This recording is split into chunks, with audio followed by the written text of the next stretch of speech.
जय माता की। तो आइए प्रियजनों, आज एक नई चर्चा, और चर्चा है भद्रा के विषय में। आपने कई बार सुना होगा, रक्षाबंधन आता है, भैया दूज आता है, तो आपको सुनाई देता है कि भद्रा है।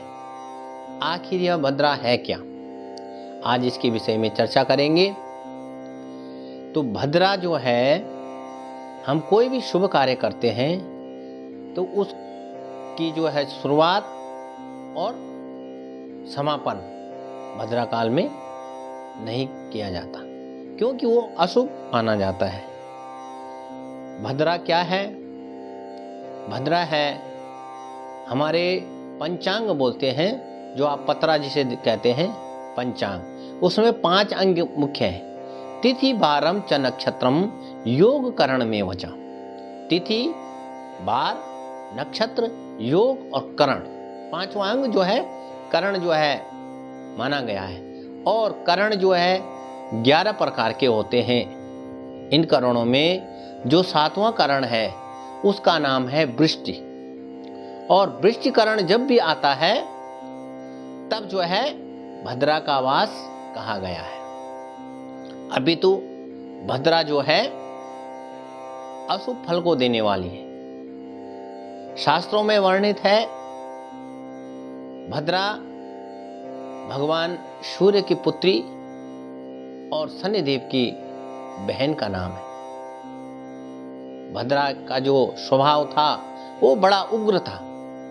उग्र स्वभाव होने के कारण भद्रा जो है सभी देवताओं के कार्यों में बाधा उत्पन्न करती थी। तो ब्रह्मा जी ने भद्रा को पंचांग का एक अंग दिया और कहा, तुम जो है काल की गणना में सहायक बनो।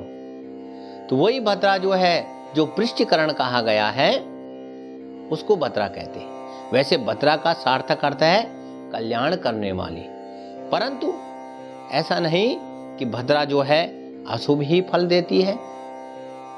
भद्रा विवाह कार्य हो गया, मुंडन कार्य हो गया, आपके जो है संस्कार हो गए, इनमें भद्रा जो है अशुभ फल भद्रा का माना गया है। प्रियजनों, भद्रा जो है विशेष, भद्रा का जो फल है, भद्रा 3 लोकों में वास करती है। पहला स्वर्ग, दूसरा पाताल और तीसरा जो है पृथ्वी में। तो भद्रा कब अशुभ मानी गई है?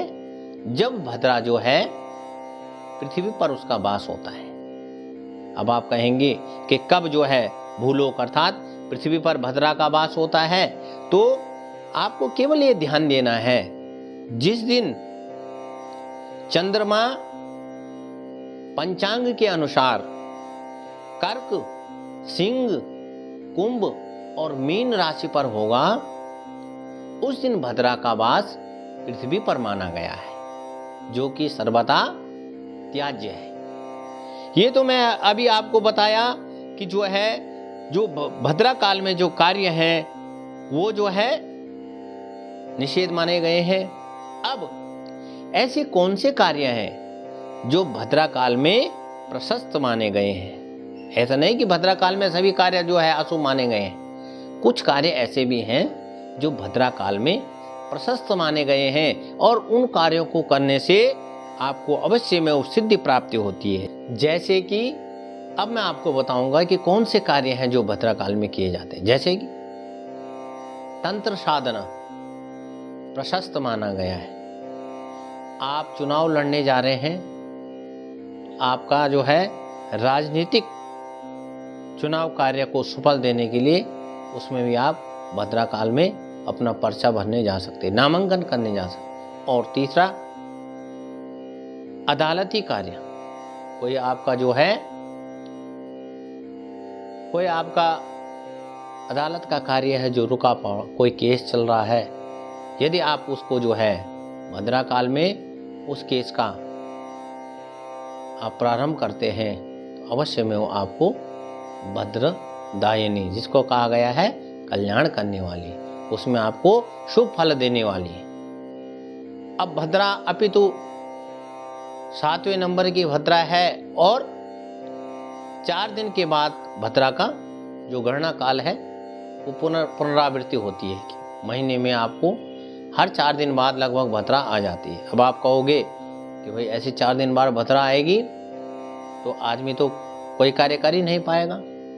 तो इसमें शास्त्रों ने भद्रा का जो परिहार है, परिहार कहते हैं कि भाई आपको कार्य करना है, भद्रा है तो किन किन स्थितियों में आप भद्रा कार्य में भी कार्य कर सकते हैं। सपोज रक्षाबंधन है, कई बार माताएं बहनें परेशान हो जाती है कि पूरे दिन भद्रा काल है, कब रक्षा बांधें, कब रक्षाबंधन करें। भैया दूज है, पूरे दिन भद्रा का वास है, कब रक्षाबंधन करें, कब जो है भैया दूज करें। तो उसके लिए शास्त्रों ने परिहार बताया है। शास्त्रों ने कहा है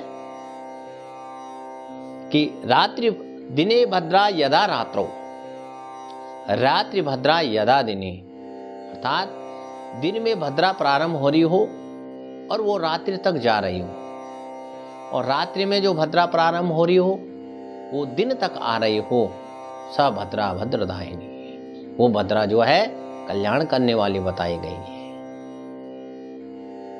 ऐसी भद्रा में भी आप जो है अपना कार्य कर सकते हैं। दूसरा, यदि भद्रा जो है पाताल लोक की है, अभी मैंने आपको बताया कि भद्रा जो है पृथ्वी पर किन किन दिनों में रहती है, कौन कौन राशियों में। जब कर्क राशि पर चंद्रमा जिस दिन हो, सिंह राशि पर हो, कुंभ राशि पर हो और मीन राशि पर हो, ये 4 राशियां हैं जो निषेध मानी गई हैं जिस दिन भद्रा जो है पृथ्वी पर वास करती है, और पृथ्वी की भद्रा सर्वदा त्याज्य मानी गई। उसके अलावा स्वर्गलोक और पाताल लोक, इस पर भी जीव भद्रा का वास होता है, तो वो पृथ्वी लोक के कार्यों के लिए शुभ मानी गई है। अर्थात भद्रा जब जिस लोक में होती है उसी लोक में उसका अशुभत्व फल प्राप्त होता है। तो प्रियजनों, इसलिए जो है भद्रा से आप भयभीत न हो। वीडियो को अंत तक देखिए, एक बार समझ ना आए आप दोबारा देखिए। आपको केवल राशियों का ध्यान रखना है कि आज कौन सी राशि में चंद्रमा है, तब आपको ज्ञान हो जाएगा कि भद्रा शुभ फल देने वाली है या नहीं है। इसके अलावा भद्रा भद्रदायिनी कही गई है, शुभ फल देने वाली भी है। तो ये भद्रा के विषय में जानकारी है, आप इसको अधिक से अधिक शेयर अवश्य करें। जिन भाइयों ने बहनों ने चैनल को अभी तक सब्सक्राइब नहीं किया है वो अवश्य में सब्सक्राइब करें। यदि आपके मन में कोई भी जिज्ञासा हो, कोई प्रश्न हो, तो आप अवश्य में कमेंट्स जरूर करें। कमेंट्स करके मैं आपके प्रश्नों का प्रत्युत्तर अवश्य दूंगा। तब तक के लिए जय माता की, जय श्री राम, हर हर महादेव।